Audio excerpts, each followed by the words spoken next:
Boa tarde a todas e todos. Eu sou o professor Dan Levi, professor de Direito da Unifesp, EPEM. Estamos ao vivo agora, com grande satisfação que damos início a mais um evento do ciclo de debates Direito e Pandemia. Esse evento organizado com bastante carinho e bastante dedicação pelos professores de Direito da Escola Paulista de Política, Economia e Negócios da Universidade Federal de São Paulo, aos quais, desde já, em nome do professor Pedro Aleixo, estendo os meus sinceros agradecimentos pelo convite em mediar esse webinar. Esse evento também é realizado com o apoio do Centro de Antropologia e Arqueologia Forense, CAAF, da Unifesp. Antes de dar início aos trabalhos de hoje, eu gostaria de deixar registrado, conforme amplamente divulgado, todos nós sabemos, que no último dia 17 de setembro, o MEC autorizou a aprovação do curso de Direito da Unifesp, sendo um marco histórico para o ensino jurídico público brasileiro, né? Pois, como a gente sabe, há quase 200 anos que não há um curso de Direito em uma universidade pública na Grande São Paulo, né? Além disso, a proposta pedagógica do curso tem como eixos centrais a democracia e o interesse público, né? E como um dos compromissos, o enfrentamento dos problemas sociais no Brasil que atualmente se aprofundam. Isso está diretamente ligado, relacionado com a nossa conversa de hoje, né? Com o nosso bate-papo aqui de hoje, do nosso webinar, que tem o tema Direito Ambiental e Propriedade Intelectual. Para debater esse tema, contamos com a presença dos nossos ilustres palestrantes, o professor Dr. Tiago Festenseifer, defensor público do Estado de São Paulo e doutor em Direito pela PUC do Rio Grande do Sul, que falará para a gente sobre ecologização do direito privado.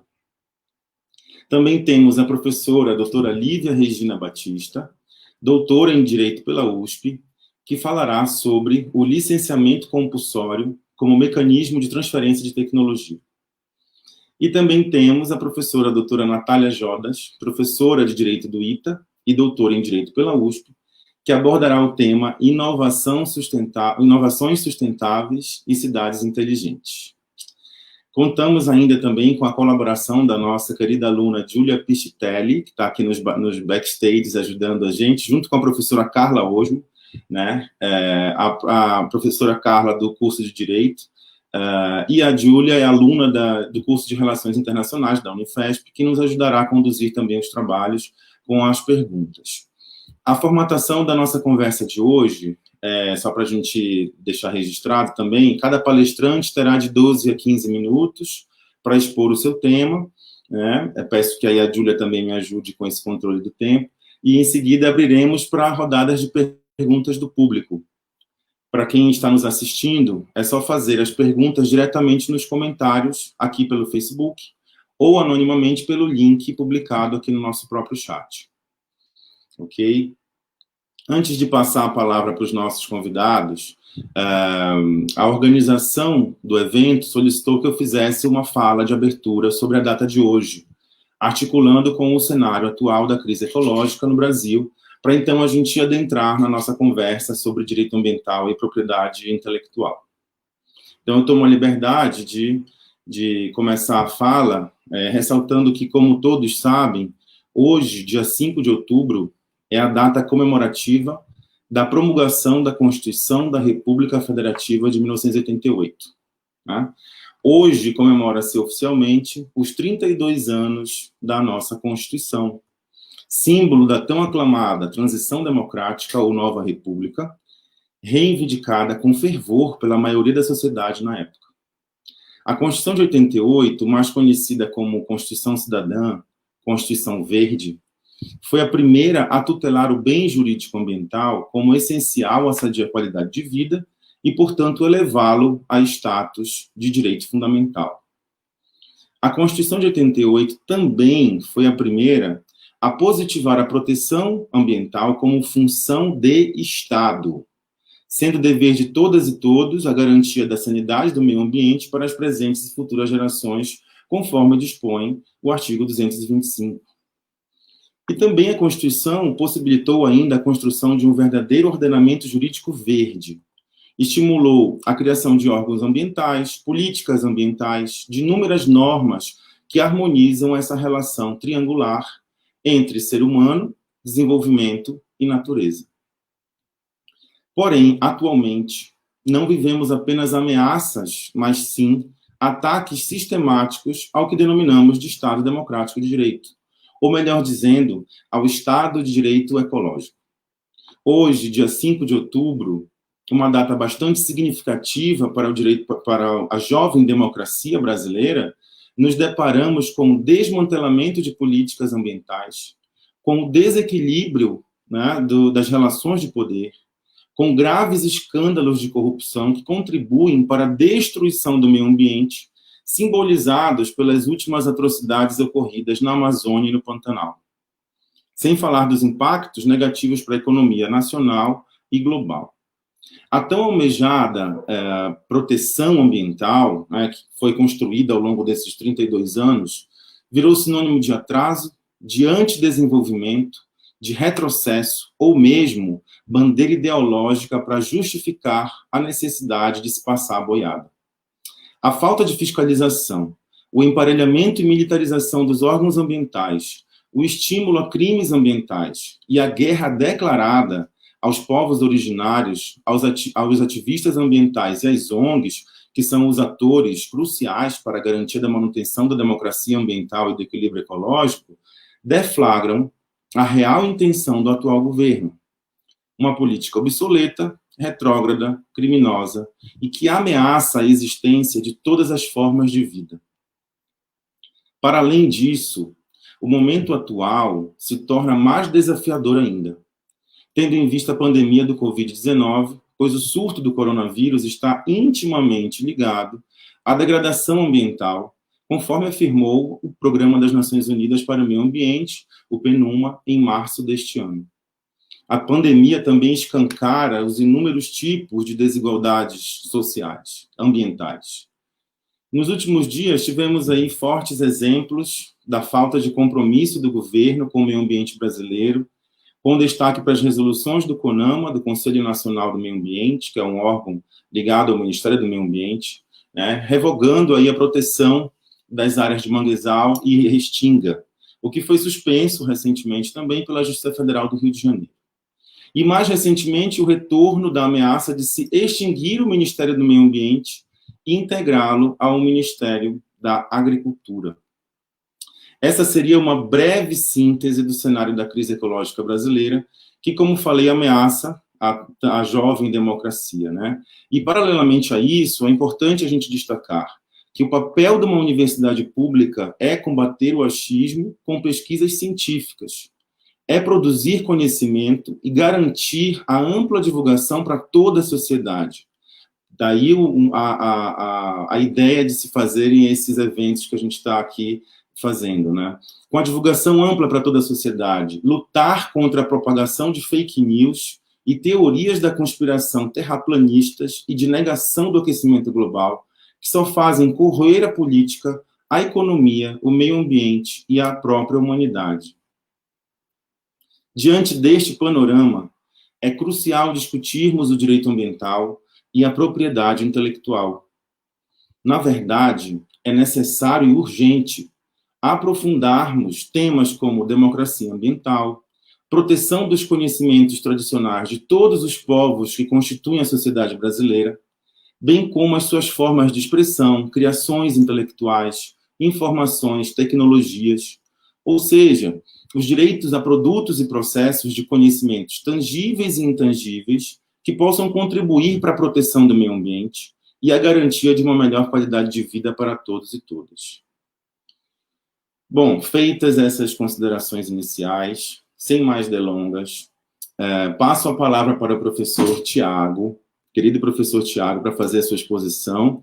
Desde já agradeço a todos, espero que quem está nos assistindo aproveite o rico debate que será feito na noite de hoje. Não deixem de participar, fazendo as suas perguntas no chat. E, Tiago, a palavra é toda sua.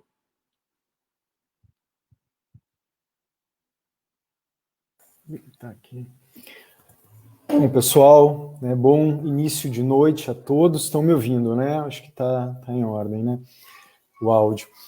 Agradeço, né, esse convite para lá de especial, né, de dois queridos amigos, né, professores por quem eu, né, nutro a maior admiração já de longa data, né, o professor Pedro Aleixo, o professor Dan Levy.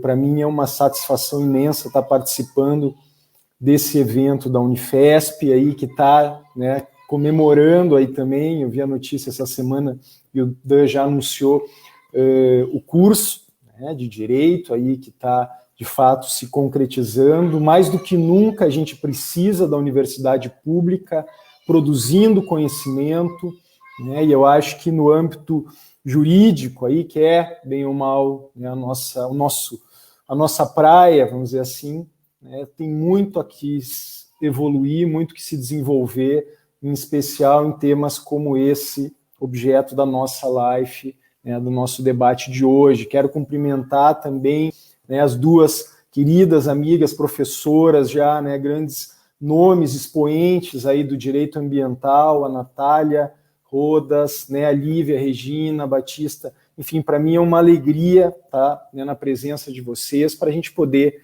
né, compartilhar aí, fazer um bate-papo. Todas as pessoas que estão nos ouvindo, aí fica a minha saudação. Eu vou né, tratar do tema, por óbvio, né, de forma um pouco mais genérica. O tema, ainda que seja a propriedade intelectual, eu vou lançar um olhar mais crítico sobre o direito privado, né, e daí, inclusive, falando disso, que seria o que seria essa ecologização do direito privado, né? Hoje a gente está comemorando o aniversário da nossa Constituição, né? E há muito tempo nós estamos habituados a tratar de um fenômeno jurídico, né, que seria a constitucionalização do direito, de um modo geral, né, em particular a constitucionalização do direito privado, né, que é um fenômeno jurídico do ponto de vista do direito brasileiro, algo, né, que se acentuou, que passou a fazer maior sentido a partir justamente da Constituição de 1988. Né? A Constituição de 88 ela é um marco de ruptura com o sistema jurídico brasileiro tradicional. Isso tem muito a ver justamente com o direito privado, com o direito civil, né, que sempre se assentou numa tradição que a gente pode denominar de liberal, individualista, né, atrelada muito a um patrimonialismo jurídico, né, e isso não vou dizer que é antítese, mas é algo que não encontra ressonância do ponto de vista normativa, né, e axiológica com a Constituição de 88, que traz justamente a proteção de bens de natureza eminentemente existenciais e não patrimoniais. A prioridade é a proteção dos direitos fundamentais, da dignidade da pessoa humana. Isso tudo impacta sobremaneira o direito privado brasileiro. Né? Não por outra razão, autores, né, hoje ministro, mas antes de ministro, um civilista notável, que é o Luiz Edson Fachin, nosso ministro do STF, ele já falava da ideia de uma virada copernicana no direito civil.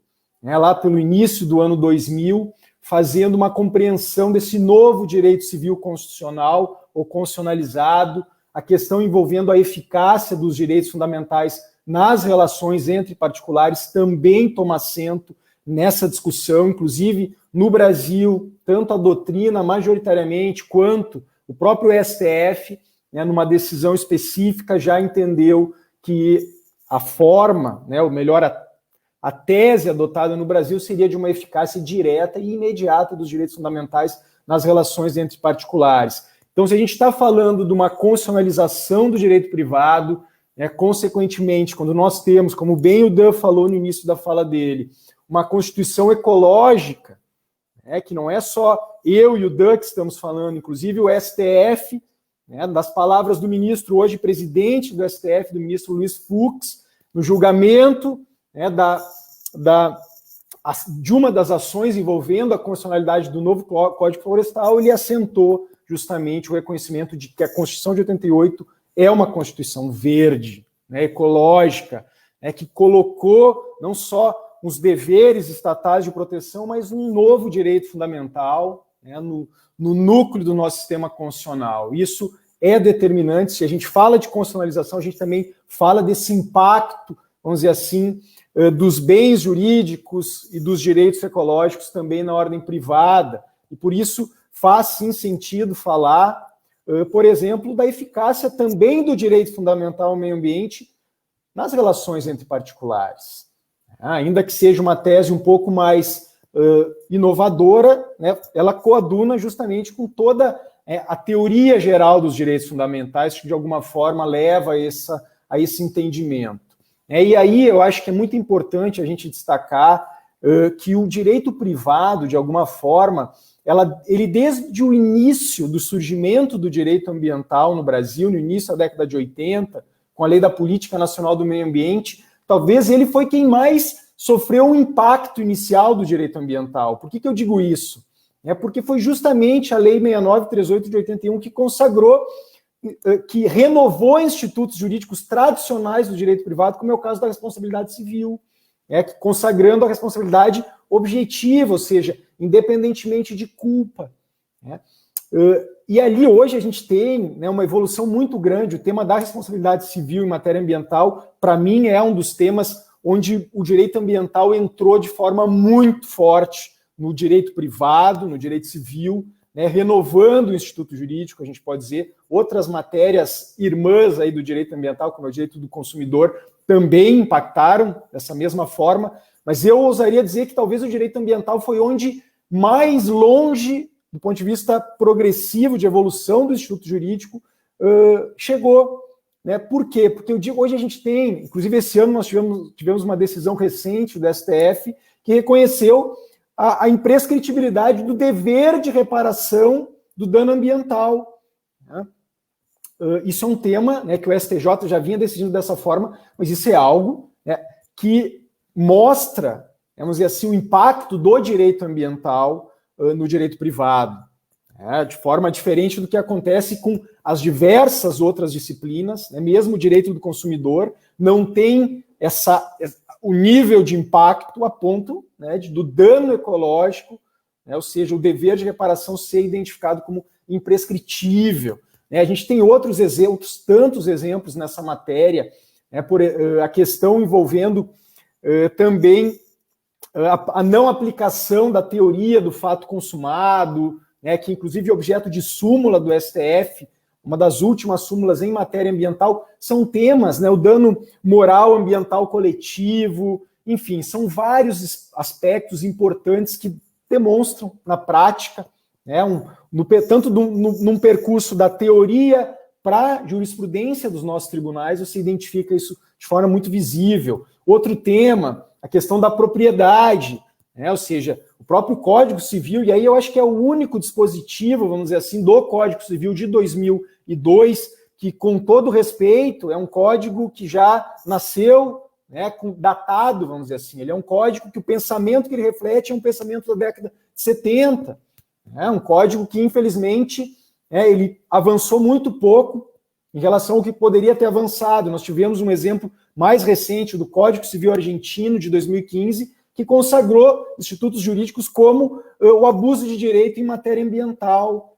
Autores como Ricardo Lorenzetti, inclusive, defendem que você tenha a consagração de um princípio da boa-fé objetiva em matéria ambiental, o próprio conceito de bem jurídico transindividual, que aparece consagrado expressamente também no Código Civil Argentino de 2015, é Código Civil e Comercial. Então você tem ali, mas aí o Código Civil brasileiro, em relação à propriedade, lá no artigo 1228, parágrafo 1º, consagrou, a gente pode dizer expressamente, uma função ambiental, uma função ecológica da propriedade que, ao meu ver, também se aplica em relação à posse. Então, também a propriedade, a gente falou da responsabilidade civil, também a propriedade, ela sofreu um impacto muito forte em relação à sua relativização.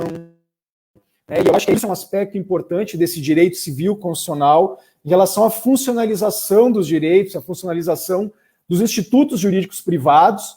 Se a gente olhar para o Código Florestal, por exemplo, quando consagra a natureza jurídica propter rem de uma obrigação real por exemplo, vinculada aos institutos jurídicos da reserva legal, da área de preservação permanente, que já vinha consagrado na jurisprudência do STJ há bastante tempo, mas que foi colocado, então, no Código Florestal de 2012, você tem ali também um exemplo bastante cristalino, né, dessa ecologização, né, do direito privado, né, o direito ambiental, de fato, impactando os institutos jurídicos privatistas. Né, a mesma questão do contrato, né, eu dei o exemplo da boa-fé objetiva em matéria ambiental, deveres anexos, inclusive deveres relacionados à informação, né, por parte aí na relação jurídica privada de um modo geral. Não vou entrar, né, no âmbito do direito do consumidor, onde tem toda uma riqueza também inerente, né, na relação, que também dialoga muito. Aliás,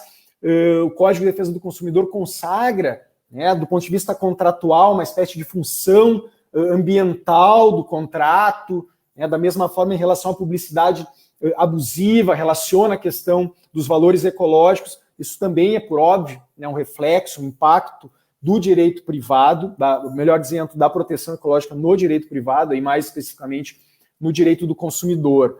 E hoje a gente tem temas novos ainda que impactam até no âmbito do direito de família.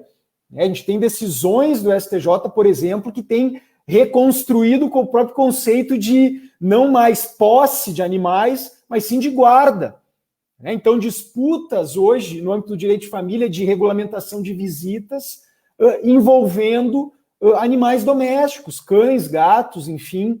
Isso tudo tem uma decisão recente do ministro Salomão, né, eu acho, onde ele destaca justamente essa ideia de que ainda ele não vê isso tão claro, né, ele vai numa linha um pouco mais conservadora do que a gente já viu outras decisões, inclusive no STJ, do ministro Og Fernandes, mais enfáticos no entendimento, né? Não vou nem falar de direitos dos animais, né? Vou ser mais contido nesse momento, mas uma distinção entre posse, né, como um objeto, isso óbvio, a gente vai lá para o BGB, para o Código Civil Alemão, que desde 94, né, consagra a ideia de que animais não são coisas. Essa é a expressão que está consagrada no Código Civil Alemão. Os animais não são coisas. O que eles são, existe toda uma discussão que ainda precisa ser travada, mas os animais não são coisas. Já é algo, né, que diferencia, né, se não são sujeitos de direitos, mas também não são coisas. E aí vem toda a discussão envolvendo de serem seres sencientes. Isso aparece na decisão do STJ. Então, por isso, a relação de afeto, né, entre as pessoas e os animais, isso tudo, então, impacta também o direito de família. Então, você tem, né, os livros aí do nosso Código Civil, todos sendo, de alguma forma, impactados, ecologizados, por assim dizer, né, pelos novos valores, novos direitos que vêm justamente nessa toada.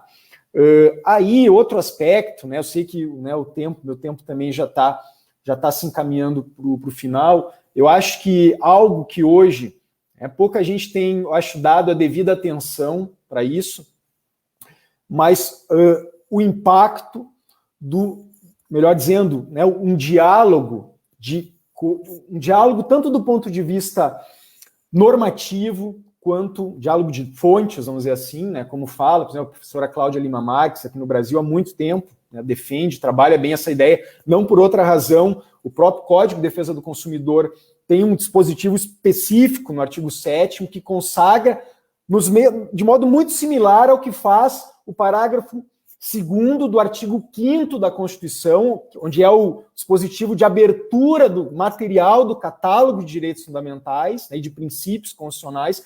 Também o CDC tem um dispositivo similar no artigo 7º, né, que faz esse diálogo com a perspectiva do direito internacional. Eu acho que hoje, né, talvez muitas das respostas, quando a gente tem o STF reconhecendo, né, a natureza supralegal de tratados internacionais em matéria ambiental, prestem atenção, status supralegal, sim, acima do Código Civil, por exemplo. Então isso eu acho que é algo importante que deve ser compreendido nessa perspectiva da ecologização do direito privado.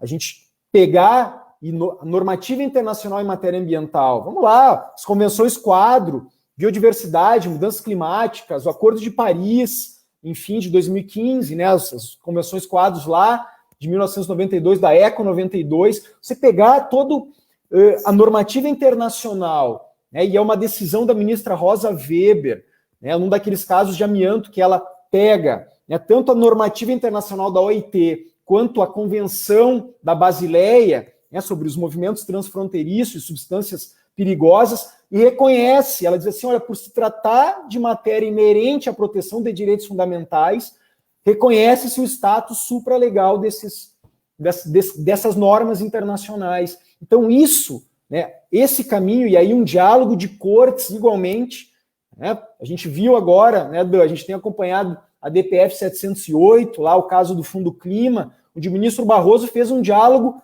franco e aberto, né, com a jurisdição da Corte Interamericana de Direitos Humanos, em especial a opinião consultiva número 23 de 2017.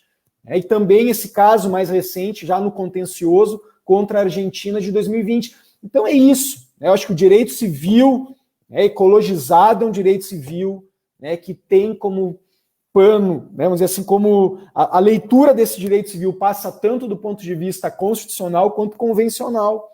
E aí também, não só pela ótica da normativa específica de direitos humanos, mas também da normativa internacional em matéria ambiental, por se tratar, em última instância, também de um direito humano. Essa é a razão de ser, está lá no artigo 11 do Protocolo de São Salvador, é reconhecido já pela Corte Interamericana, inclusive, como é um daqueles direitos que devem ser passíveis de serem judicializados de forma autônoma perante a Corte, por força da interpretação do artigo 26 da Convenção Americana de Direitos Humanos.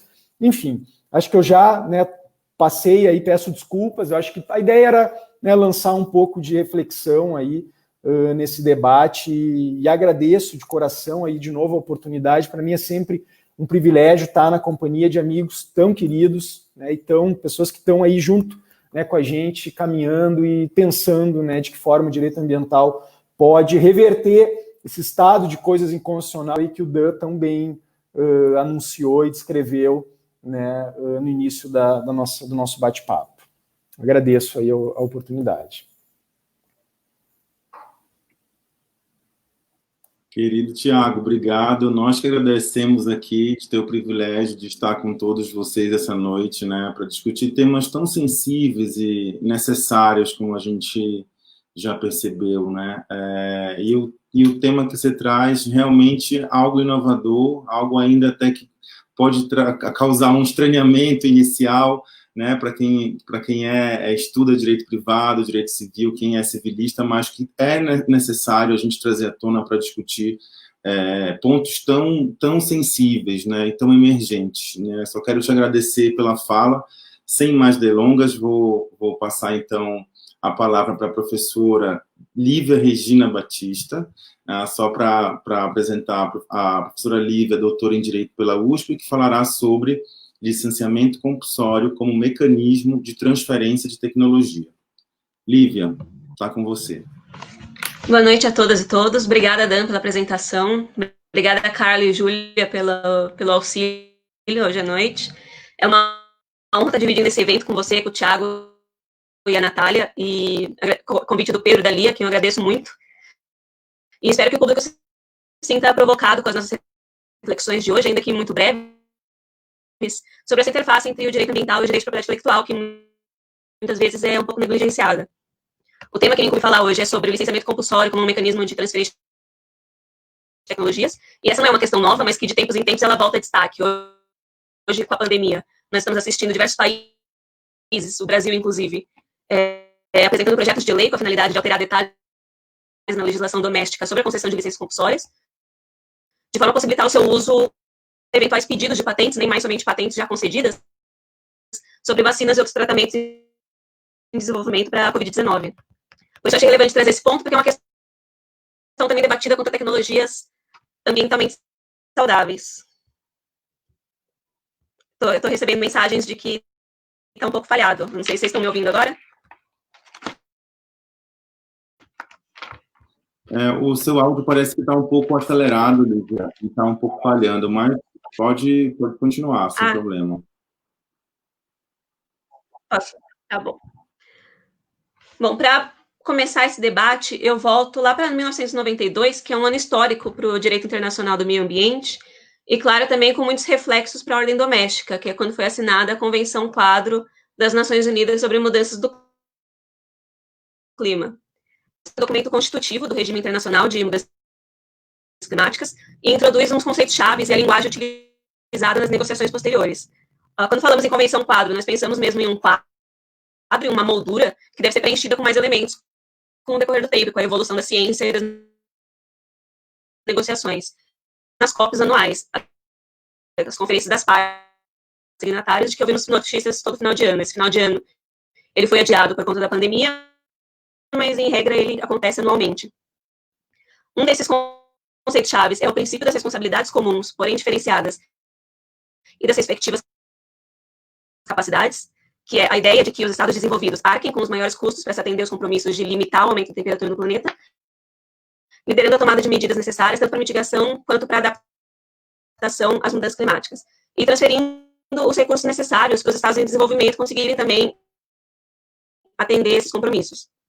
Isso se refere tanto ao auxílio financeiro, mas também à transferência internacional de tecnologias, e é nisso que eu vou focar hoje. Na verdade, não é nem exclusivo do regime internacional de mudanças climáticas esse princípio, abordando tecnologias ambientalmente saudáveis. Em 92, na mesma conferência, que foi a Conferência das Nações Unidas sobre o Meio Ambiente e Desenvolvimento, que o Thiago falou, que a ECO 92, como ficou conhecida, foram assinados também outros documentos, com a declaração de princípios, falando também nas responsabilidades comuns mais diferenciadas quanto à degradação do meio ambiente, no princípio 7, do que decorre a necessidade de cooperação internacional para lidar com os problemas ambientais. E também no livre intercâmbio de informação científica atualizada e na ampla difusão de tecnologias ambientalmente saudáveis para os estados em desenvolvimento, no princípio 20 dessa declaração. E outro documento assinado na mesma oportunidade foi a Agenda 21, que procurou identificar os problemas sobre os quais a humanidade deve se preocupar com mais prioridade e define recursos para enfrentá-los durante o século XXI. Essa Agenda 21 dedica um capítulo para as tecnologias ambientalmente saudáveis e define uma base comparativa. Então, eles usam os termos tecnologias ambientalmente saudáveis. São tecnologias que protegem o meio ambiente, são menos poluentes, usam todos os recursos de forma mais sustentável, reciclam mais os seus resíduos e produtos e tratam os dejetos residuais de uma maneira mais aceitável do que as tecnologias que vieram substituir. O que acaba sendo uma definição bastante ampla, porque sempre vai ter uma tecnologia mais ambientalmente saudável do que a outra, se for utilizar esses termos comparativos. E nesse capítulo também se fala em levar em consideração o papel do direito de propriedade intelectual nas ciências. Mas, tendo em mente esse princípio e os conceitos gerais do direito ambiental, eu volto para o regime internacional de mudanças climáticas, porque foi nesse contexto que sobre licenciamento compulsório de patentes, até porque é uma questão em que a necessidade de uma maior cooperação internacional fica mais óbvia, por ser uma questão ambiental tão globalizada, sem necessariamente uma relação direta entre quem emite os gases de efeito estufa e quem sofre as maiores consequências das mudanças climáticas. Ao longo das COPs, esse regime foi evoluindo, mas sempre incluindo em suas decisões tanto o princípio das responsabilidades comuns, porém diferenciadas, quanto o compromisso de transferência de tecnologias ambientalmente saudáveis. Mas o que é importante notar é que o sentido dado a esse princípio também evolui, tendo em vista as interpretações contestadas entre os estados desenvolvidos e os estados em desenvolvimento. Esse nome dado ao princípio assim tão grande é uma linguagem de conciliação de interesses mesmo. Porque,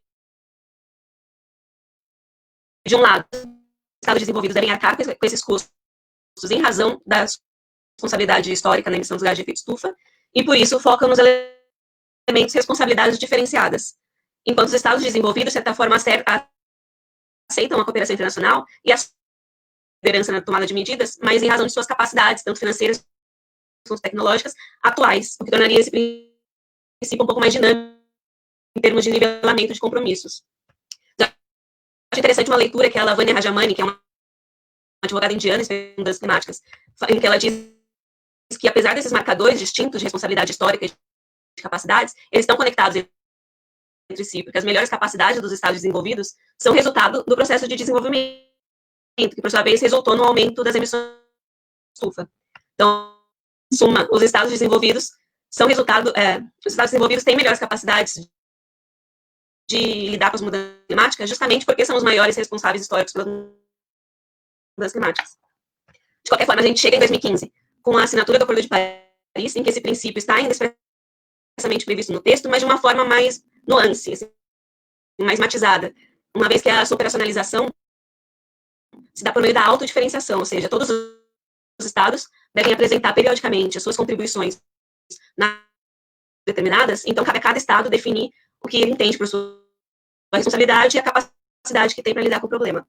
Agora, em 2020, começa o primeiro período de implementação, mas as primeiras contribuições já foram apresentadas desde 2015 e acabou criando uma lacuna com essa leitura do princípio, que até o painel de mudanças climáticas, em um especial que foi publicado em 2018, apresentou uma certa preocupação, porque mesmo se todas as metas nacionais forem cumpridas, em conjunto ainda não se cumpriria a meta geral de limitar o aumento da temperatura em 1,5 graus.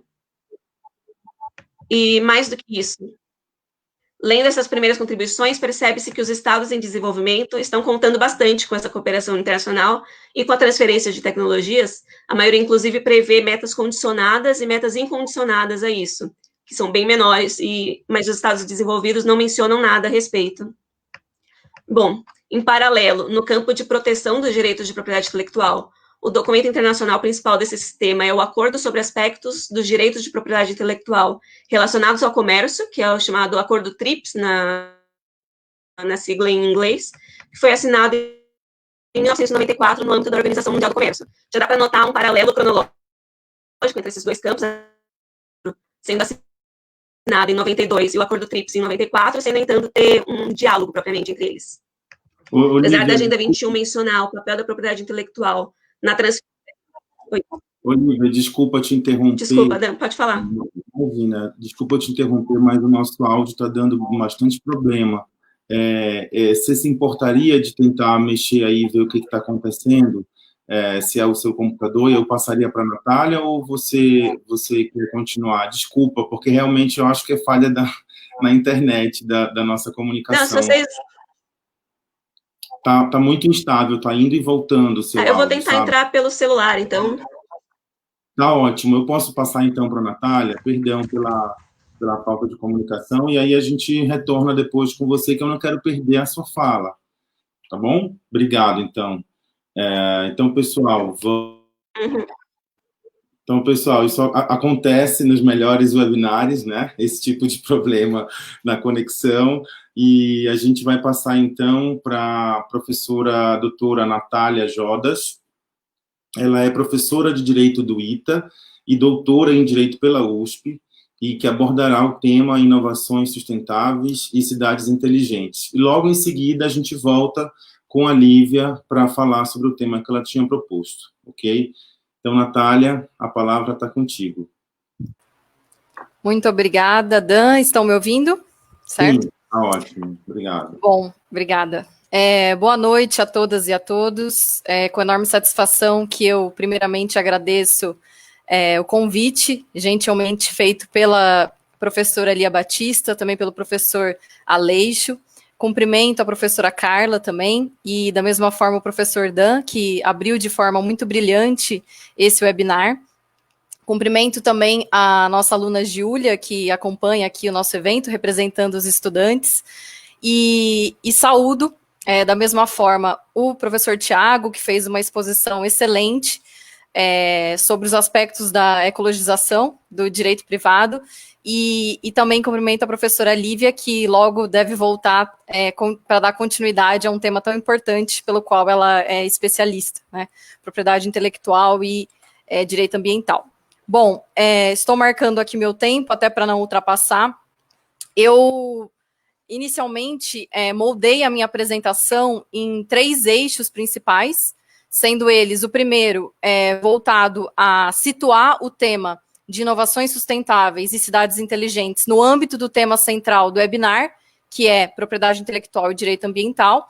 Depois, eu passo para um segundo eixo, que é tratar particularmente das cidades inteligentes, discutir um pouco com vocês os conceitos existentes atualmente, bem como as articulações e movimentações que vêm acontecendo no território nacional. E como terceiro eixo da minha apresentação, eu passo a fazer algumas ponderações sobre as cidades inteligentes no contexto brasileiro, com o objetivo natural de contribuir para o debate teórico e prático dessa temática que é bastante incipiente aqui no nosso território. Então, indo, né, a primeiro eixo proposto, a gente pode dizer que até a gente sabe que tem um público variado aqui que está nos assistindo. Então, a propriedade intelectual é um ramo do direito que visa aí proteger juridicamente as criações do intelecto humano, então a criatividade humana, e aí a relação da propriedade intelectual com as inovações é no seguinte sentido: as inovações elas podem ser entendidas de forma geral, é até um conceito que eu tiro ali da OCDE, que fala que as inovações nada mais são do que um processo de implementação de produtos, bens ou serviços, processos ou mesmo métodos novos que são configurados na sociedade. E aí, quando a gente fala de inovações ditas sustentáveis, a gente está falando de inovações que visam promover o chamado desenvolvimento sustentável. E aí a gente adentra e situa a temática das cidades inteligentes, tendo em vista que elas podem ser consideradas como um campo de interação no âmbito das inovações sustentáveis, que tem a finalidade de inserir modelos inovadores no âmbito das cidades, né? Eu vou tratar daqui a pouco do conceito mais amplo de cidades inteligentes, mas, via de regra, elas têm essa finalidade: levar instrumentos, particularmente tecnologias de informação e comunicação, para o âmbito aí da urbe, digamos assim. Bom, passando para o segundo eixo, então, após situado aí a temática de inovações sustentáveis e cidades inteligentes, a gente chega ao ponto de entender um pouquinho do que é esse conceito que tem aparecido não só no âmbito do direito, mas em diversas áreas do conhecimento, qual seja cidades inteligentes. A princípio, gostaria de esclarecer para vocês que existem múltiplos conceitos sendo desenvolvidos tanto no cenário internacional como no cenário brasileiro, e esses múltiplos conceitos a gente pode colocar, se é que a gente pode colocar um traço comum entre eles, é que todos eles, de certa forma, vão falar que as tecnologias de informação e comunicação poderiam ter um papel de auxílio no controle, no monitoramento e na tomada de decisões para o enfrentamento de diversas problemáticas enfrentadas no âmbito da sociedade do presente e do futuro, né? Que problemáticas são essas? Variadas. Ao crescimento populacional, mobilidade urbana, energia, meio ambiente, urbanismo, saúde, educação. Então, esse é o ponto comum. Tecnologias de informação e comunicação adentrando como instrumentos para serem utilizados nas cidades. Eu trouxe aqui apenas um conceito, para nortear a possibilidade da gente avançar no assunto. Dentre tantos conceitos existentes, eu trouxe um que é internacional e que vem sendo adotado muito no âmbito das próprias publicações nacionais que vêm sendo feitas sobre o tema. Esse conceito, ele é da União Europeia, no âmbito de um documento chamado Plano de Implementação Estratégico, que foi publicado em 2013. Nesse documento, eu extraio um conceito para nortear o nosso debate, que é o seguinte: cidades inteligentes são sistemas de pessoas interagindo e usando energia, materiais, serviços e financiamento para catalisar o desenvolvimento econômico e a melhoria da qualidade de vida. Vejam, é bastante amplo e, ao mesmo tempo, eu coloco aqui uma pontuação bastante importante que a gente tem que tomar em conta, que é entender que as cidades inteligentes não são necessariamente um pacote pronto pelo qual os gestores públicos vão comprar a oferta necessariamente de empresas detentoras de tecnologias de informação e comunicação. Não é isso. Na verdade, a gente tem um universo muito grande e a forma como as cidades vêm adotando essa implementação, ela é bastante variável, seja no território nacional como no plano internacional. Então, a gente está diante aí de um cenário bastante plural, no sentido da diversificação pela qual as cidades inteligentes vêm sendo, digamos assim, colocadas e posicionadas na atmosfera como um todo. partindo agora, necessariamente, dentro ainda do segundo eixo das cidades inteligentes, mas entendendo um pouco mais como esse movimento e articulação vem sendo desenvolvido no território nacional, eu coloquei 3 movimentos que eu destaquei na minha pesquisa das cidades inteligentes aqui no âmbito brasileiro, tá? Só gostaria de esclarecer, não se esgotam aqui as iniciativas existentes, mas eu coloquei essas 3 articulações porque eu sinto que elas estão melhores definidas na atualidade. Então, qual é a primeira movimentação, digamos assim? A chamada Carta Brasileira para Cidades Inteligentes. O que é essa carta? É uma carta que vem sendo elaborada e protagonizada no âmbito do Estado brasileiro, por meio de diversos ministérios. Então, o Ministério do Desenvolvimento Regional, o MCTIC, Ministério de Ciência, Tecnologia e Inovação, e também pelo Ministério das Comunicações. Essa carta, ela tem a função de estabelecer diretrizes gerais para os municípios que querem estabelecer projetos de cidades inteligentes. Essa carta, ela ainda não foi publicizada, a gente tem algumas linhas dela, um rascunho, ela vem sendo elaborada desde o ano passado, e há uma perspectiva de que até o final de 2020 essa carta seja submetida à consulta pública. Então, esse é um primeiro movimento. O segundo movimento é configurado pelo terceiro setor. Eu destaco aqui a Rede Brasileira de Cidades Inteligentes e Humanas. A Rede Brasileira, ela é uma associação civil sem fins lucrativos que foi inicialmente organizada em 2013 por meio de diversos secretários e secretárias municipais da temática de ciência, tecnologia e inovação, bem como secretários e secretárias municipais que trabalham com desenvolvimento econômico. E hoje, essa rede ela se ampliou no sentido de integrar também pesquisadores e pesquisadoras de diversas universidades, bem como de instituições públicas e privadas. Essa rede ela conta com uma plataforma, né, bem estabelecida e contém ali diversos documentos, publicações que visam fomentar a discussão das cidades inteligentes dentro do nosso território. O terceiro movimento que eu destaco nessa ideia de articulações dentro do contexto brasileiro é o chamado Ranking Connect Smart Cities. Esse ranking, ele foi configurado, elaborado por uma empresa chamada Urban System, e ele vem sendo aplicado desde 2015 por essa empresa aqui no Brasil, ou seja, está na sua 6ª edição, e é um ranking que conta com 11 eixos temáticos. Dentro desses eixos temáticos, a gente tem eixo de saúde, educação, empreendedorismo, meio ambiente, urbanismo, mobilidade, dentre outros, e conta com mais de 70 indicadores no âmbito desses eixos temáticos, certo? Bom, traçado esse segundo eixo de tratamento de cidades inteligentes e como isso vem sendo, de certa forma, mobilizado aqui no contexto brasileiro, eu passo ao terceiro ponto, né, da minha apresentação, tendo em vista o tempo curto que nós temos, eu poderia me delongar muito mais nesses outros aspectos, mas aqui com a ideia de fazer algumas ponderações que, via de regra, não pretendem desestimular o desenvolvimento das cidades inteligentes, mas fazer algumas reflexões para aprimorar o desenvolvimento desse tema no Brasil, de forma a enriquecer aí o debate que vem sendo construído no âmbito da teoria e no âmbito da prática.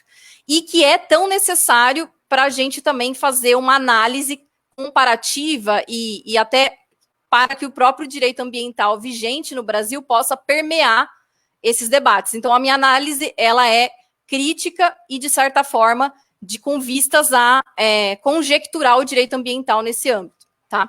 Qual que é a primeira ponderação? Eu vou falar só 4 delas, porque por conta do tempo, mas a primeira delas é a seguinte: a necessidade da problematização do crescimento econômico no conceito de cidades inteligentes. Por que eu falo isso?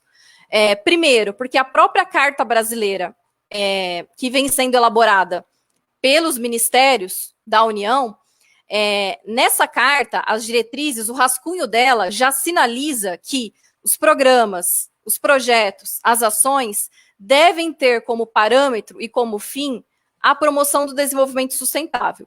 Então, se a gente está falando de uma possível carta que vai vir para parametrar as possíveis políticas federais, né, nesse caso, que vão ordenar o território, e colocam ali muito bem a meta do desenvolvimento sustentável, não tem como a gente falar de cidades inteligentes e não problematizar crescimento econômico e não problematizar o modo de produção atual e o modo de consumo. Então, é importante que aquela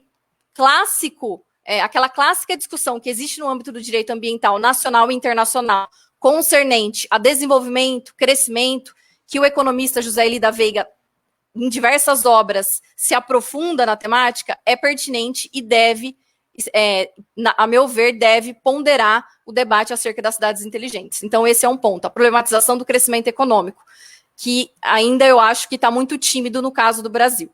Segundo ponto, a temática das tecnologias e da inovação não deve ser entendida como uma matéria exclusiva da iniciativa privada e empresarial. Por que eu estou dizendo isso?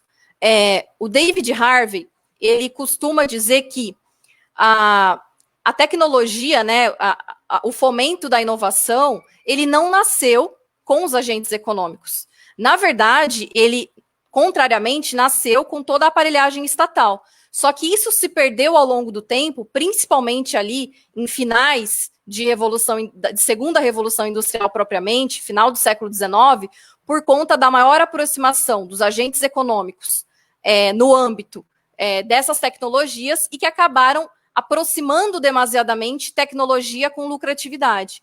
Então, a ponderação que eu faço é que a apropriação do discurso das cidades inteligentes por parte de empresas de tecnologia, de informação e comunicação, precisa ser vista com atenção e cuidado, a fim de que o interesse público seja primado nesse âmbito. Então, essa seria a segunda ponderação colocada. A terceira é no sentido de deve ser constante a nossa reflexão sobre as consequências trazidas pela sociedade de rede.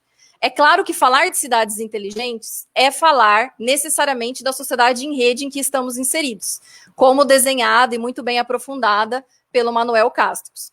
Longe de querer aprofundar essa discussão, pela conta da proposta aqui do evento, mas essa discussão sobre incremento de novas tecnologias não pode se furtar da discussão sobre o impacto das novas tecnologias nos campos social e do trabalho, bem como dos direitos fundamentais de personalidade. Aqui estamos no aniversário da Constituição Federal, como bem tratado pelo professor Dan, e a gente está necessariamente falando de tecnologias de informação e comunicação que interferem diretamente nos direitos à intimidade, privacidade, imagem, direitos fundamentais alçados no artigo 5º da nossa Constituição.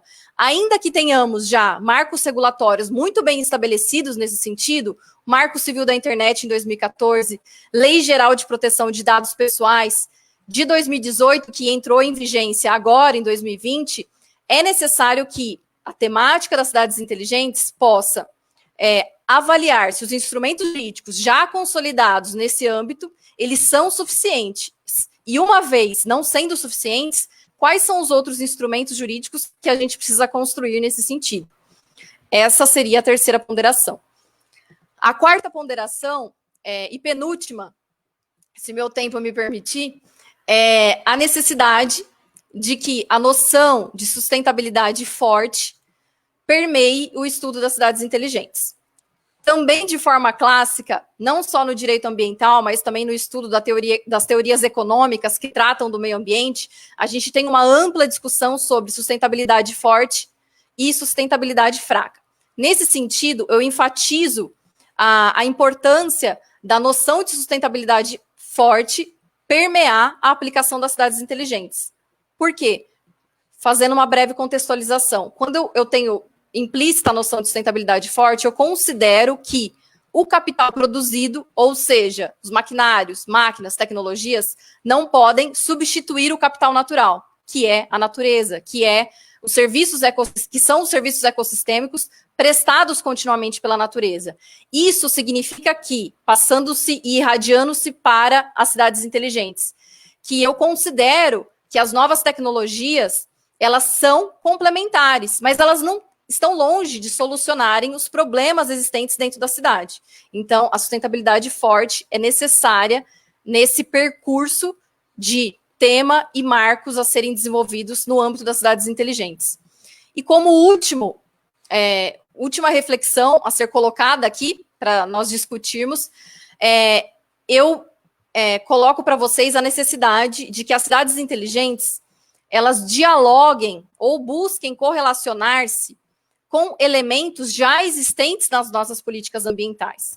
Estamos aqui diante de diversos estudiosos do direito ambiental e nós sabemos o quanto, muitas vezes, criamos novos instrumentos e esses instrumentos, muitas vezes, não conversam entre si, entre as próprias políticas existentes. Então, Política Nacional de Resíduos Sólidos com a Política Nacional de Mudança do Clima, com a Política Nacional de Recursos Hídricos. E por que eu digo isso no âmbito das cidades inteligentes? Porque eu vejo como frutífero que essas tecnologias que fazem parte da atualidade, que elas venham, talvez, para tornarem mais eficientes instrumentos que já existem, por um exemplo, na nossa política urbana.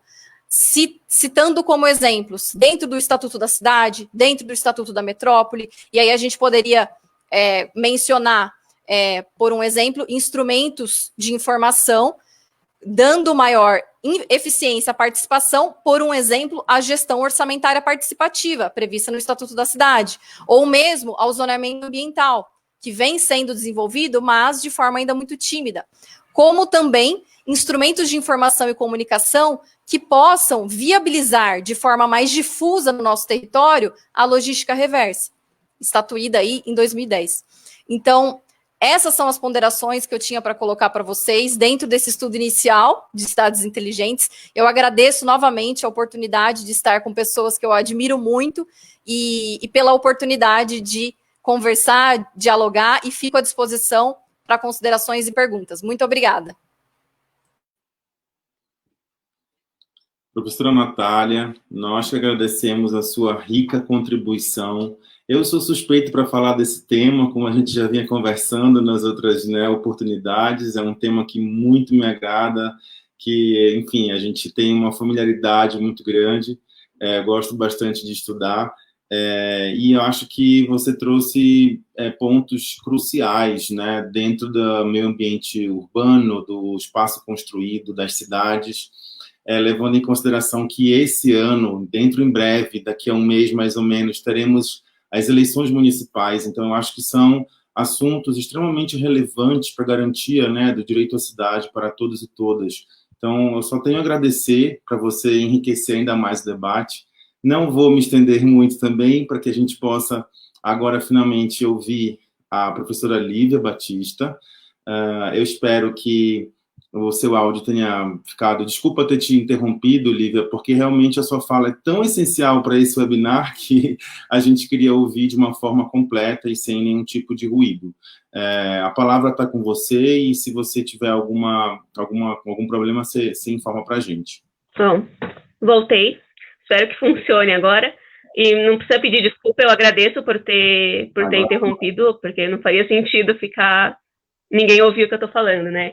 Se continuar travando o meu áudio, eu peço que o Dan me avise no chat. Não sei, eu tento ir para algum outro lugar da casa. Mas está funcionando bem agora?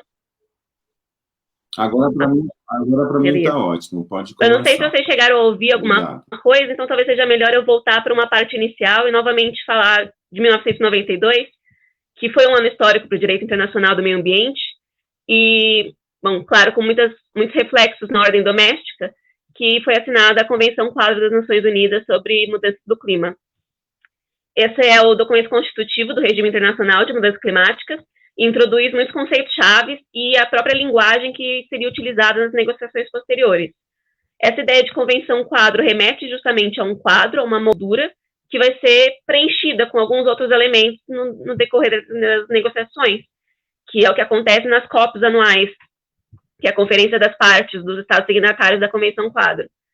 Um desses conceitos-chave é o princípio das responsabilidades comuns, porém diferenciadas, e das respectivas capacidades, que é a ideia de que os Estados desenvolvidos arquem com os maiores custos para se atender aos compromissos de limitar o aumento da temperatura no planeta, liderando a tomada das medidas necessárias tanto para mitigação quanto para adaptação das mudanças climáticas, e com isso transferindo os recursos necessários para que os Estados em desenvolvimento também atendam a esses compromissos.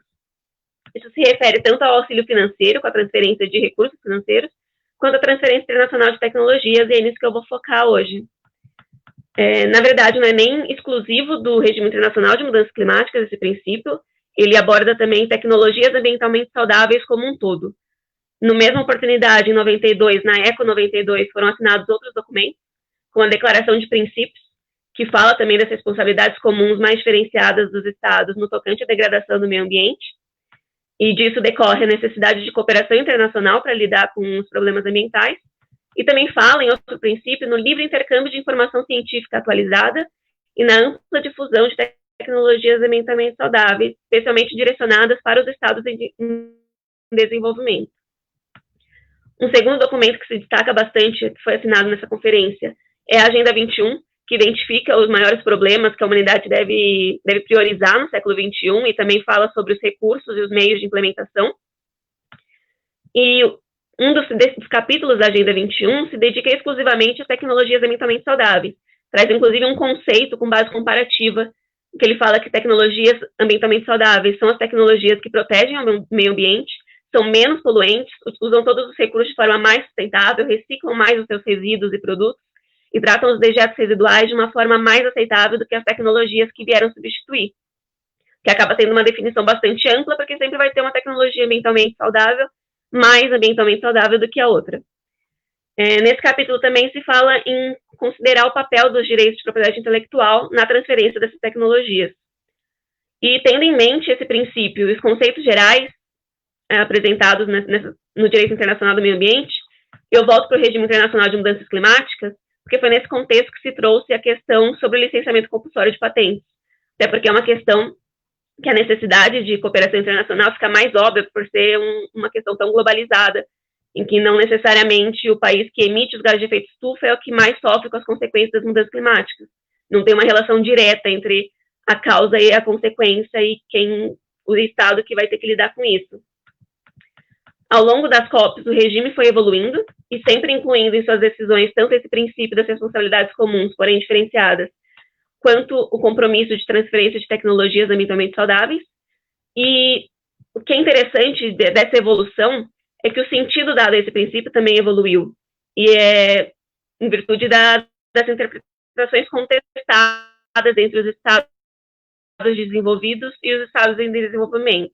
Esse nome que foi dado ao princípio, que é tão grande, é justamente uma linguagem de conciliação de interesses, que os estados em desenvolvimento focam mais na responsabilidade histórica dos estados desenvolvidos, no tocante à emissão de gases de efeito estufa, e por isso as responsabilidades diferenciadas fazem mais sentido.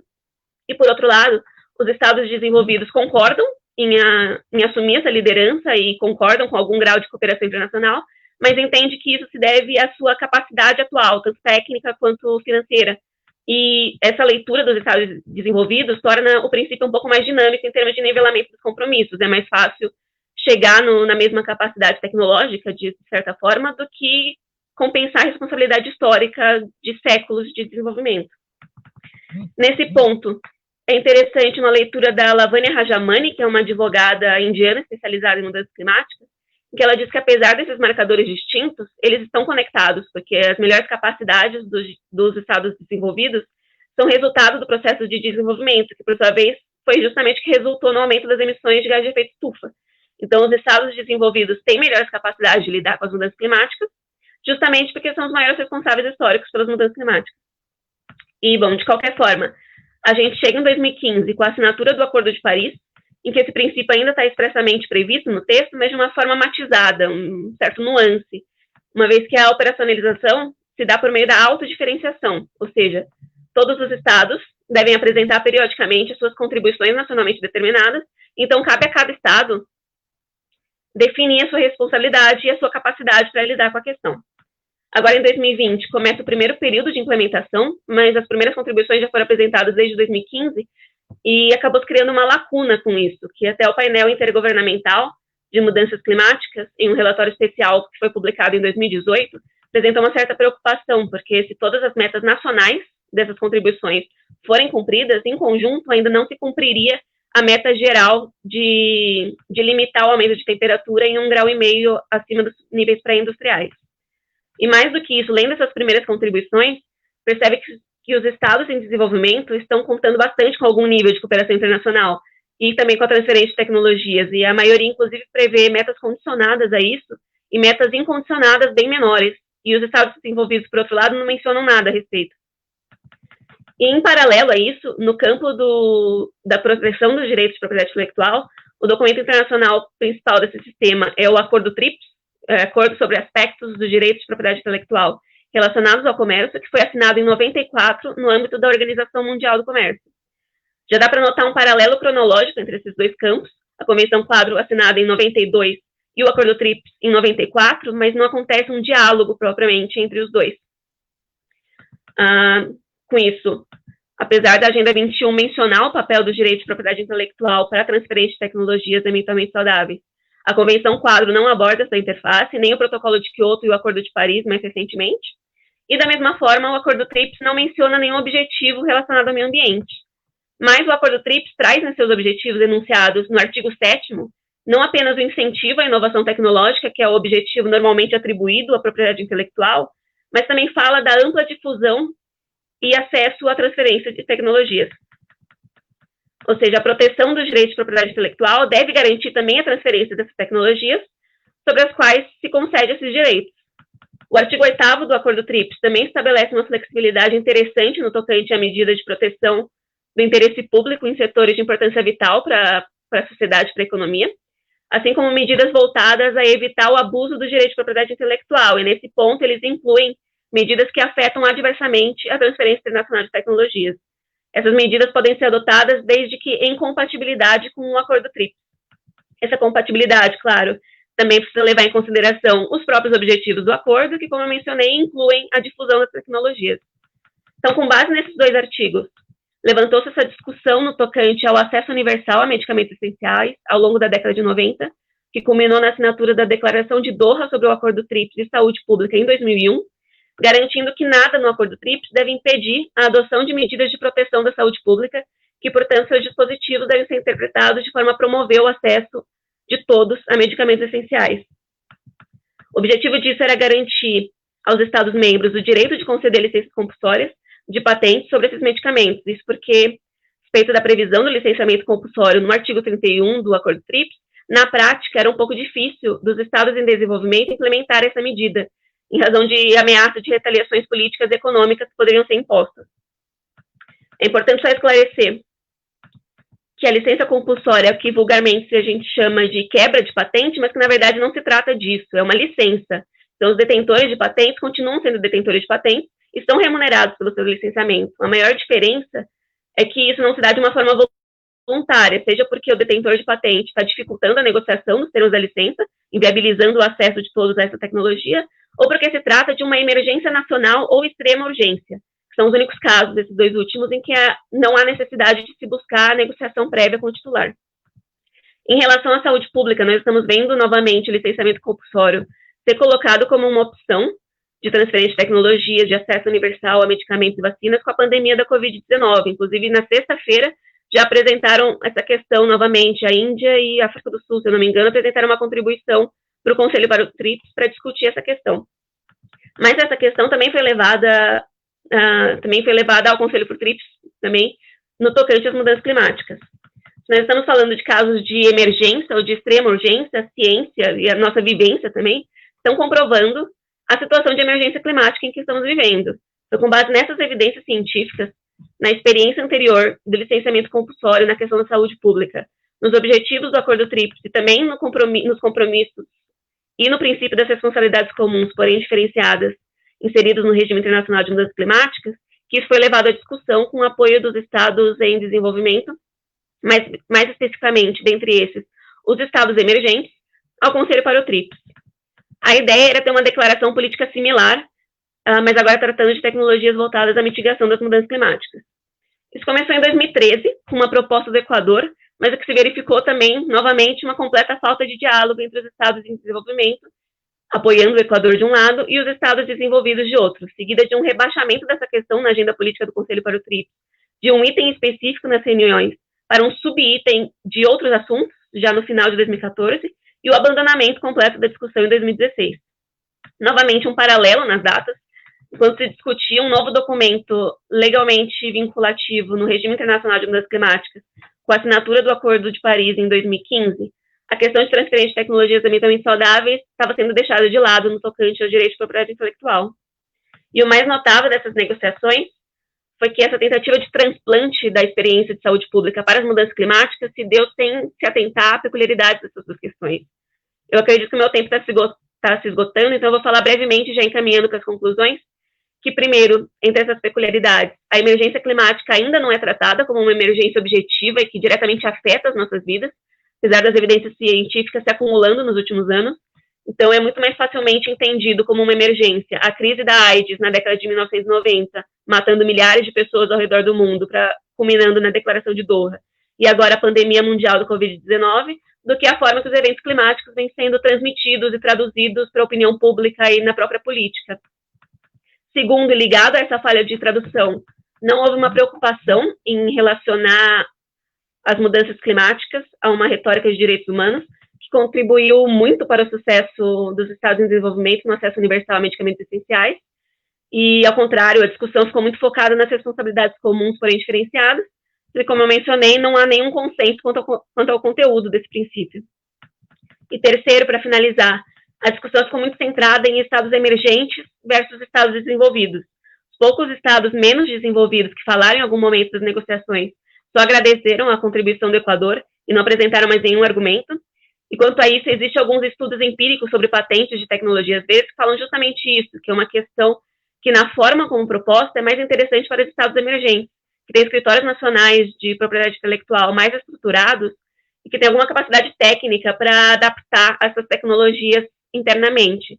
Isso acaba não levando muito em consideração a vulnerabilidade dos estados menos desenvolvidos, que são os menores emissores de gás de efeito estufa e são os mais atingidos pelas mudanças climáticas e, ao mesmo tempo, têm menos acesso a essas tecnologias e, caso venha a ter acesso, tem menos capacidade técnica para internalizar de uma forma endógena na sua economia. E que isso leva à importância de um capacity building estar envolvido também quando se fala em transferência de tecnologias em licenciamento. Eu, pessoalmente, não sou uma pessoa tão otimista com a situação mundial, mas eu acho que em momento em que o licenciamento compulsório volta à cena, e mais uma questão de saúde pública, talvez seja uma oportunidade para rever essa discussão também na questão das mudanças climáticas e refletir um pouquinho mais sobre essa interface. Eu encerro por aqui, eu agradeço muito pela oportunidade, pela atenção de vocês e pela paciência com a minha internet, que agora funcionou bem. Obrigada. Obrigado, Lívia. Parabéns pela exposição. Que bom que deu certo. É um tema crucial quando a gente fala de direito ambiental internacional, né, e propriedade intelectual, enfim. Me ressaltou muito a questão da fragilidade do cumprimento desses tratados internacionais, principalmente em relação à questão das mudanças climáticas, né? Que é o assunto que tá na crista da onda agora, digamos assim, com o aquecimento global, com a emissão de todos, enfim, dos gases, efeito estufa, etc. A dificuldade que já há mais de 20 anos vem se falando sobre isso internacionalmente, e a gente vê que a cada encontro, a cada acordo, né, a cada movimento, não foi que se avançou, pelo contrário, parece que sempre se caminha um pouco para trás. Então, acho que é um tema muito complexo, muito complicado de ser solucionado, mas que é urgente e emergente a gente discutir. Então, queria te agradecer e parabenizar aí pela sua fala. E eu queria agora pedir para a nossa querida aluna, Júlia, chegar aqui com a gente para a gente começar a roda de perguntas, né, do nosso debate. A gente tem algumas perguntas aí que a gente vai direcionar a alguns dos nossos palestrantes. Júlia, por favor, fique à vontade. Perfeito. Queria primeiro agradecer pelas falas excepcionais, e que é um tema que, a princípio, parece muito técnico, quando a gente vê logo de cara, mas depois a gente consegue muito trazer para o nosso dia a dia, sobretudo para a gente que mora em São Paulo, pega o trem todos os dias de manhã para ir trabalhar, é complicado não perceber essa realidade. Nesse sentido, eu vou trazer algumas questões direcionadas. Então, para o Tiago, chegou uma questão sobre o CONAMA. Então, eu vou ler, e aí qualquer coisa, se vocês tiverem dúvidas, vocês podem perguntar. Na última semana, tivemos a iniciativa do CONAMA de revogar 2 resoluções que delimitavam faixas de proteção permanente em áreas de vegetação do litoral brasileiro e ao redor de represas. Até que ponto isso é legal? Até porque a gente viu depois essa iniciativa sendo derrubada, né, por uma juíza do Rio de Janeiro. Então, se você puder explanar um pouco mais desse tema que é tão sensível, e vocês preferem que eu faça essa questão pausadamente, que o Thiago responda, ou depois eu trago, ou faço tudo de uma vez e depois as pessoas respondem? Acho que pode fazer em bloco, Júlia, e depois cada um responde a pergunta. Se houver mais ou tiverem outras perguntas, a gente volta, né? Perfeito. Então, para a Natália, a questão é, como a tecnologia, geralmente tida como produto para gerar lucro, pode diminuir as desigualdades sociais e garantir os direitos à cidade para todos?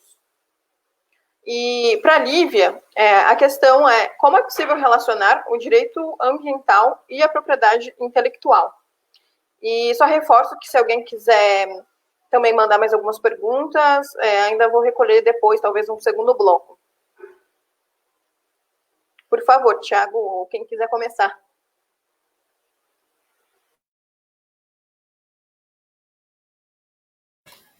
Deu, acho que liberou, né? Estão me ouvindo. Não, ótima, né? Agradeço, Júlia, pela pergunta. É uma questão, né, que está aí na ordem do dia.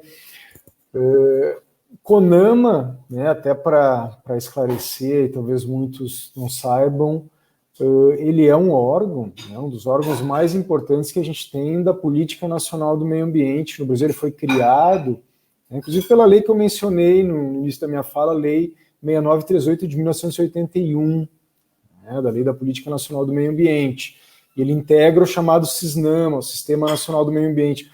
O CONAMA ele tem uma função muito importante, no sentido de ser um órgão também, ele tem até, eu acho que a gente tentou esclarecer isso num texto recente que eu escrevi com o professor Ingo, inclusive à luz da jurisprudência mais atual do STF. Né? O CONAMA, a Lei 6938, ele reconhece as atribuições do CONAMA, e ele tem 2 atribuições que são muito importantes, que estão relacionadas justamente tanto ao exercício de um poder normativo, né, quanto do que seria um poder regulamentar. E essa distinção, inclusive, chave para entender a questão envolvendo, inclusive, uma vedação ao retrocesso em relação às resoluções do CONAMA. Porque nós tínhamos as 2 resoluções que são aqui as que estão sendo objeto de mais discussão, são várias, tem inclusive questões envolvendo liberação de incineração, de resíduos, enfim, que é uma outra resolução nova, mas as que foram revogadas, em especial a 302 e a 303, né, a 302 que trata da área de preservação permanente próximas, né, na mata ciliar, de reservatórios, enfim, e, em particular, a 303, que trata, por assim dizer, ela tem uma previsão, por exemplo, que trata da exigência, uma questão extremamente importante para a proteção do ecossistema de restinga e mangues, né, que é a exigência de uma área de preservação permanente de 300 metros a contar ali do pré-amar, que se chama, né, que é uma medida, basicamente, onde está ali o nível médio, né, do mar, enfim, e aí 300, né, para proteger região de dunas, manguezais, etc. Isso, por exemplo, não está no novo Código Florestal, que é o diploma legislativo mais importante, que passou a regulamentar as áreas de preservação permanente na legislação brasileira. Especificamente, existe uma previsão de APP, né, a gente fala APP, Área de Preservação Permanente, em relação à fixação de dunas, mas é um tanto quanto genérica, fica muito a critério do órgão licenciador, né, a liberação, por exemplo, de uma edificação. E como todo mundo sabe, né, não por outra razão, isso envolve o ecossistema continental brasileiro mais degradado de todos, que é a Mata Atlântica, né, justamente por quê? Porque ela está na região praticamente, desde o Rio Grande do Sul, do norte do Rio Grande do Sul, né, percorre todo o litoral brasileiro até o Nordeste e o Norte, né, pegando, inclusive, uma faixa final do nosso litoral lá. Então, nós temos hoje algo em torno de 14,2% da cobertura vegetal original de Mata Atlântica, né? Ou seja, mais de 85% foi destruída ao longo desse processo, né, civilizatório, desde a chegada dos portugueses, enfim.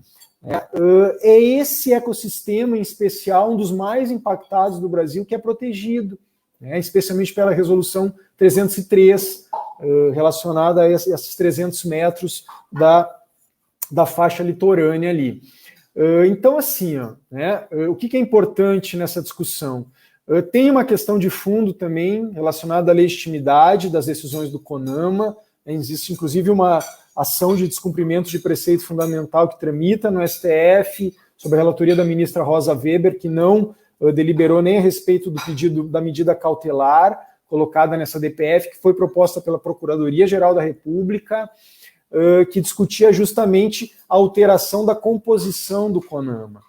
Nós tivemos uma alteração por decreto presidencial que, em 2009, que simplesmente retirou uma composição de 96 membros, entre representantes do governo, né, estados, municípios, setores empresariais, entidades ambientalistas, Ministério Público, enfim, né, comunidades indígenas. Existia uma composição bastante plural, né, por isso também se atribui essa legitimidade das resoluções do CONAMA na confecção de um marco normativo, não só regulatório, mas também normativo. Isso pode ser compreendido, como eu falei para vocês, o STF tem entendido que o CONAMA ele exerce uma função semelhante às agências, por exemplo, a Anvisa, né, uma decisão recente do ministro Fachin compara o papel exercido pelo CONAMA por meio das resoluções às resoluções editadas pela Anvisa, por exemplo. E aí que se reconhece força normativa. Isso faz, inclusive, que as resoluções possam ser objeto de controle concentrado de constitucionalidade. Isso é o certificado de que a gente está falando, sim, de um ato normativo. Abstrato, geral, não a lei em sentido estrito, mas algo muito semelhante à lei e que se passa a reconhecer como um patrimônio normativo. É algo que está praticamente há 2 décadas, a gente está falando dessas resoluções. É algo que está consolidado do ponto de vista normativo no Brasil e que simplesmente jogar essas áreas de preservação permanente num nada jurídico, a meu ver, representa, sim, a violação flagrante ao princípio da proibição de retrocesso, que é um princípio constitucional implícito, reconhecido na jurisprudência do STF, a exemplo da proibição de retrocesso social em relação aos direitos sociais. Isso está vinculado diretamente à questão da proteção do direito fundamental, inclusive do mínimo existencial ecológico, do núcleo essencial do direito fundamental ao meio ambiente, na linha, muito que eu estou colocando aqui, na linha do que o STF tem decidido nessas questões, envolvendo, inclusive, né, o conflito de competência, quando existe entre a União, uma lei, né, geral editada pela União, as leis estaduais no exercício da competência legislativa concorrente, e aí sim, sempre no sentido de privilegiar aquele marco normativo mais protetivo. Isso não é uma regra absoluta, mas tem que, óbvio, ser ponderado à luz do caso concreto, do que está em jogo, mas aqui me parece que realmente a fragilização de proteção desses ecossistemas, como eu falei para vocês, são ecossistemas já dos mais degradados, na margem litorânea brasileira, envolve diretamente na proteção da Mata Atlântica, que é patrimônio nacional, que tem uma proteção jurídica especial, consagrada na Constituição de 88, enfim, tudo isso, a gente tem visto, é um debate que a gente tem, inclusive, autores do direito ambiental, para mim, surpreendentemente, ou talvez nem tão surpreendentemente, têm defendido justamente o contrário disso, na linha, inclusive porque foi uma decisão de uma juíza federal do Rio de Janeiro que suspendeu os efeitos, mandou que voltasse a valer as resoluções do CONAMA que foram revogadas. E aí depois, num agravo de instrumento, um desembargador do Tribunal Regional Federal, da região envolvendo ali o Rio de Janeiro, ele concedeu efeito suspensivo e voltou atrás. Então, está valendo o revogaço do ministro Salles aí. Está valendo justamente hoje do ponto de vista jurídico, até que sobrevenha uma outra decisão judicial, mas tem várias ações aí que estão colocando, né, hoje uma ação nova, inclusive, né, de partidos políticos diretamente no STF, tem essa discussão do pessoal pressionando a ministra Rosa Weber para decidir a respeito dessa alteração na composição do CONAMA. Enfim, é uma discussão bastante complexa, importantíssima, que tem a ver justamente com a questão, né, como o próprio Dan falou, né, do marco constitucional ecológico assentado, né, de uma democracia participativa, né, o governo, infelizmente, essa alteração da composição do CONAMA reflete um esvaziamento da participação da sociedade civil né, na política ambiental brasileira, é isso que se quer, se criou uma aberração jurídica, uma espécie de sorteio aleatório para quais entidades ambientalistas passariam a representar o CONAMA, né, o que é a mesma coisa que a gente imaginar, olha, é o seguinte, um partido político, ele apresenta uma lista e dali é feito um sorteio para ver quem de fato vão ser os deputados, os senadores. Isso é tão absurdo quanto essa proposta de mudança na composição do CONAMA, né? Ou seja, isso esvazia, né? Ou seja, nós temos entidades que historicamente têm uma representatividade, inclusive são eleitas por colegiados de entidades ambientalistas e que têm força do ponto de vista político, do ponto de vista técnico, para bem cumprir esse papel perante o CONAMA, né, e que essa estratégia do governo é justamente, né, maquiar o esvaziamento da participação da sociedade civil, tanto que nessa reunião do CONAMA, das 4, 2 não compareceram, 2 entidades ambientalistas simplesmente não compareceram. Vocês verem, né, que cenário trágico, é uma aberração do ponto de vista, né, de uma democracia participativa num tema que tem um DNA fortíssimo da participação da sociedade desde a década de 70 no Brasil. A Lei da Política Nacional do Meio Ambiente tem no DNA dela justamente isso, né? Ou seja, a participação da sociedade é princípio, é objetivo da Política Nacional do Meio Ambiente. E retirar isso, a Constituição não fez diferente, né? É um direito e um dever de todos participar, né? Ou seja, proteger o meio ambiente e assim por diante. Então, né, com isso, né, peço desculpas aí por ter também avançado um pouco, mas é um tema, né, que, enfim, né, merece uma reflexão e importantíssimo, a gente precisa, né, conseguir esclarecer aí, inclusive, como eu falei, vocês têm autores de direito ambiental hoje falando o contrário do que eu estou dizendo aqui. Infelizmente, a serviço a gente sabe de quem, né, infelizmente, porque tem interesse econômico fortíssimo, né, o lobby da construção civil, né, e outros lobbies econômicos aí que estão botando toda a carga, né, pressão política em cima dessa questão, em especial, como eu falei para vocês, tanto dos reservatórios quanto dessa APP de 300 metros na faixa litorânea. É isso. Obrigado, gente. Obrigado, Tiago. Sempre é um prazer, uma aula que eu vi, né? Um tema tão caro e justamente você abordou brilhantemente no último artigo do Conjur, né? Falando sobre o estado de coisas em constitucional ambiental e as resoluções do CONAMA. Enfim, já indico aí para leitura, quem quiser, tá disponível na internet, que você abarca, né, engloba bastante, de forma bem clara, todo esse cenário, né, desse imbróglio com as resoluções do CONAMA. Enfim, a gente já aguarda aí que tudo seja resolvido da melhor forma possível, né, priorizando aí a proteção ambiental. Júlia, queria que você pudesse fazer novamente a pergunta para a professora Lívia, ou a professora Lívia poderia já responder, conforme você ficar mais à vontade. A questão, então, chegou aqui no chat, a gente resolveu acrescentar, se a professora Lívia pode comentar sobre o protocolo de Nagoya e os conhecimentos tradicionais associados a derivados sintéticos farmacêuticos. E também como é possível relacionar o direito ambiental e propriedade intelectual, que eu acho que vai na mesma linha da primeira pergunta. É isso. Obrigada, Júlia. Obrigada por essa pergunta também. Olha, eu vou começar pela segunda pergunta, que é mais genérica, para depois afunilhar um pouco. Olha, eu acho que com base no que eu falei na minha apresentação, um possível relacionamento entre o direito ambiental e o direito de propriedade intelectual é uma interpretação mais environmentally friendly, para usar esse termo simpático em inglês, uma interpretação mais amiga do meio ambiente E o que é interessante nessa discussão sobre o licenciamento compulsório de patentes relacionados à mudança climática é que os estados não estavam nem pedindo uma reforma do sistema de propriedade intelectual. Eles diziam, tá lá já, tá no artigo 7º, tá no artigo 8º, tá no artigo 31 sobre a licença compulsória, tá também no regime internacional de mudanças climáticas, tudo se aplica ao meio ambiente, ainda que não existam previsões expressas a esse respeito. O que se exige mais é uma vontade política de se lidar com isso, é uma aceitação dos estados. Mas tem também outras questões mais densas, e essa questão que o Konstantin Gerber trouxe para a gente é um pouco mais problemática, sobre o protocolo de Nagoya e os conhecimentos associados conhecimentos tradicionais associados à biodiversidade. Eu vou comentar brevemente sobre isso para já passar para a próxima pergunta para a Natália, mas é uma questão dos conhecimentos tradicionais em que também há um nítido relacionamento, mas um pouco mais problemático entre eles, porque onde entra a propriedade intelectual nisso?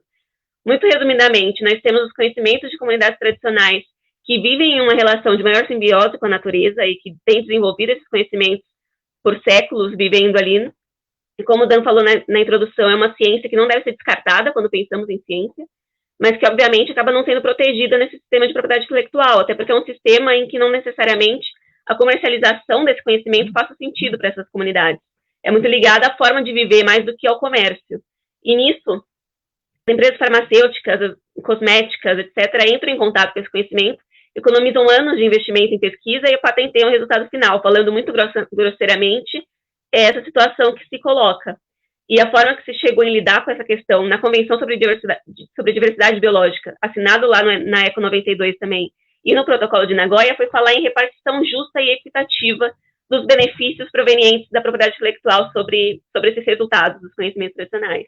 Mas isso também abre uma nova discussão sobre o que isso significaria para as próprias comunidades, quem é que define o que é o justo e o equitativo nessa repartição, quais são os benefícios que iriam para as comunidades, que muitas vezes não são consideradas, não são levadas,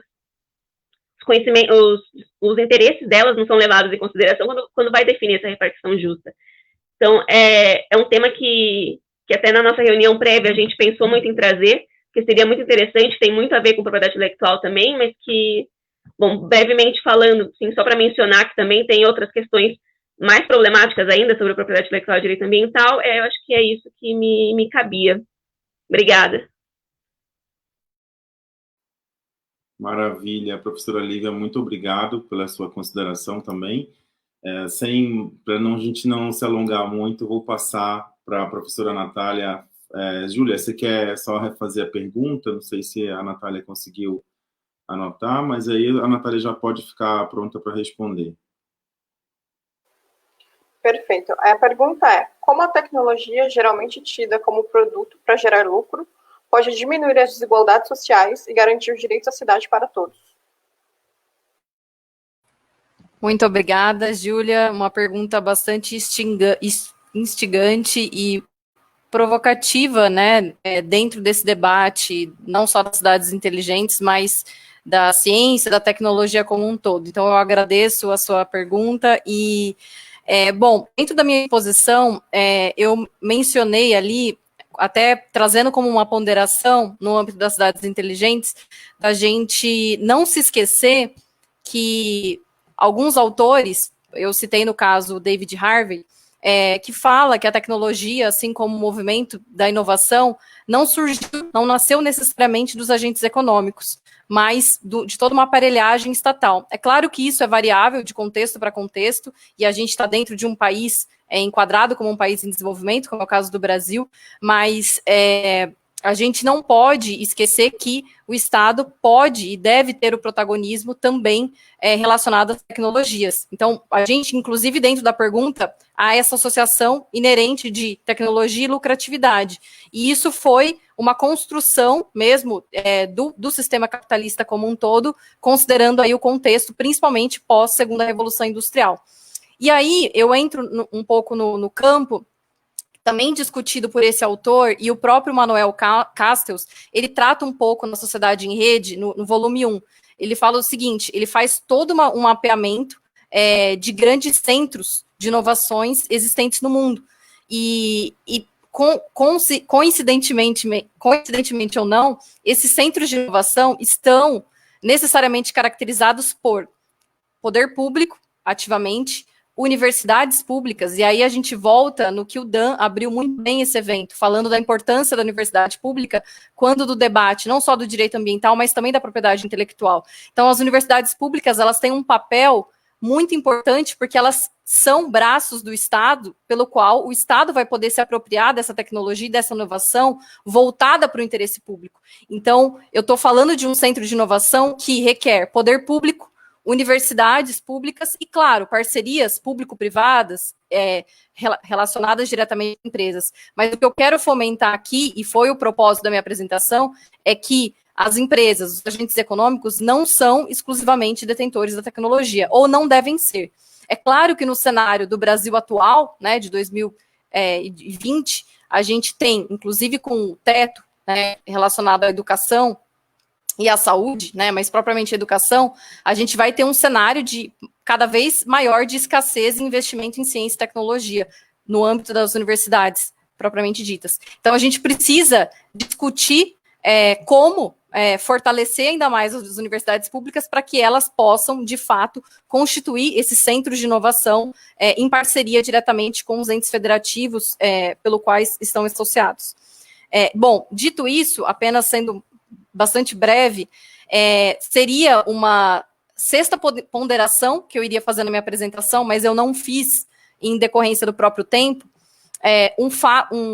ressaltar um aspecto social intrínseco também à discussão das cidades inteligentes. E aí a gente entra na segunda parte da sua questão, que é tratar de desigualdades sociais, né, que você coloca ali. Como a tecnologia associada ao lucro, ela pode promover a diminuição da desigualdade social. Então, primeiro, pensar essa desconstrução da tecnologia associada ao lucro, como diversos autores vêm fazendo, e como os próprios centros de inovação requerem ali uma construção plural de Estado, universidades e parcerias público-privadas. Então, esse é o primeiro ponto. O segundo seria a construção, no caso das cidades, e aí eu não vou entrar no mérito das cidades sustentáveis, porque é toda a pesquisa do Dan, do professor Dan, mas adentrando aí na questão das cidades inteligentes. A gente pode pensar que tanto essa carta brasileira, que vai vir a ser publicada, e aí a gente tem uma referência mais de poder público nesse sentido, bem como o ranking que eu citei para vocês na apresentação, que é o ranking Connect Smart Cities, que é protagonizado por uma empresa aqui no Brasil. Mas veja, esse ranking, e aí era a minha ponderação nesse sentido, ele, dentro dos aspectos dos 11 eixos temáticos trabalhados dentro desse ranking, há entre eles o eixo temático ciência e tecnologia. E aí, dentro desse eixo temático, existem diversos indicadores. E aí, entre eles, por um exemplo, a porcentagem e quilometragem de fibra ótica dentro de um município, tá? Isso é quantificado nesse ranking. E aí, o aspecto que eu queria ponderar nesse sentido é que a necessidade do aspecto qualitativo, então, para quem a gente está produzindo a tecnologia? Então, será que, nessa perspectiva, e não estou colocando a crítica só para esse ranking, mas do que a gente quer ter como cidade inteligente no Brasil nos próximos anos, a ideia de que esses indicadores coloquem como aspecto importante, relevante, a questão da distribuição. Então, a gente está falando não só de distribuição de renda, mas a gente também está falando de conflitos ecológicos distributivos, que a gente sabe que também é toda uma pauta voltada aí para a justiça socioambiental, mas que são aspectos que devem se inserir quando a gente fala de cidade inteligente. Então, respondendo diretamente, no âmbito das cidades inteligentes, eu acredito que a gente ainda não tenha diretamente indicadores, nem indicadores que pensem e reflitam sobre a diminuição da desigualdade social. Mas é algo que, tendo em vista que a gente está em processo de construção pelo próprio poder público ou de um próprio marco regulatório do que ele quer que seja essa cidade inteligente, a necessidade de a gente colocar a questão da desigualdade de renda, né, e da justiça socioambiental no âmbito de todo esse debate. Não vou me estender mais, espero ter respondido a sua questão e volto a palavra para o Dan ou para a Júlia. Obrigado, professora Natália, grande contribuição aí com um tema que também, para mim, eu sou suspeito para falar de todos os temas, porque todos são tão importantes e necessários nesse momento, né, de desmantelamento da política ambiental no Brasil, que a gente precisa aprofundar essas discussões cada vez mais, e já desde então já coloco-me, né, à disposição de vocês para a gente voltar a comentar sobre isso, a fazer mais eventos, a debater mais temas como esses tão importantes, que eu acho que é necessário para que a sociedade possa cada vez mais ter acesso, não só a gente falar para quem é do direito, mas para a gente falar com todos, né? Eu acho que é a democratização da informação e do conhecimento científico. Nós, como professores, somos, acho que é um dever, né, da nossa profissão. Então, acho que, assim, só para a gente já caminhar, estamos caminhando aí para o final do nosso debate, já praticamente 1h40. Eu gostaria de abrir para que cada um de vocês agradecesse a participação e, no final, a gente fazer as considerações finais. Então, gostaria de passar primeiro a palavra para o professor Tiago, em seguida para a Lívia e em seguida para a Natália. Perfeito, Dan. Bom, só, né, realmente agradecer.